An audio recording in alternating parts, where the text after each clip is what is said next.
మాది గంగడపల్లి school building దగ్గర అండి. మాది అగ్నికుల క్షత్రియుల సంఘం. మేము ఇలాగా శ్రీ రామాలయం గతంలో పాడుపడిపోయడం జరిగిందండి. మంత్రి గారు మొన్న మా ఊరు వస్తే ఆలయం నిర్మించుకుంటున్నాం, అంచేతన తమ వంతు సాయం చేయాలని మేము అడగడం జరిగిందండి. ఆయన వెంటనే స్పందించి వాళ్ళ నాన్నగారి పేరు ధర్మారావు ఫౌండేషన్ ద్వారా ఒక 30 సిమెంట్ బస్తాలు పంపించడం జరిగింది. ఆయన ఇదేనే కాదు, ఇలాంటి మంచి మంచి కార్యక్రమాలు చాలా చేస్తున్నారు.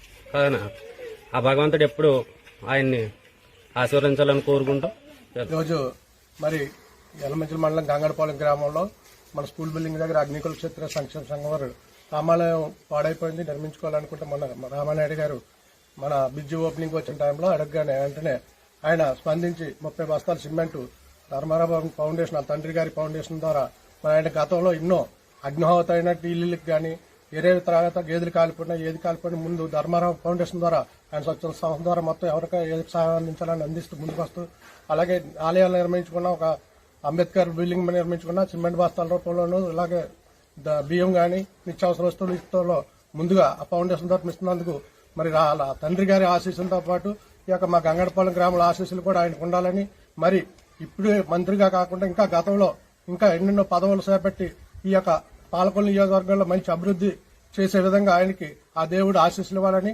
మనస్ఫూర్తిగా కోరుకుంటూ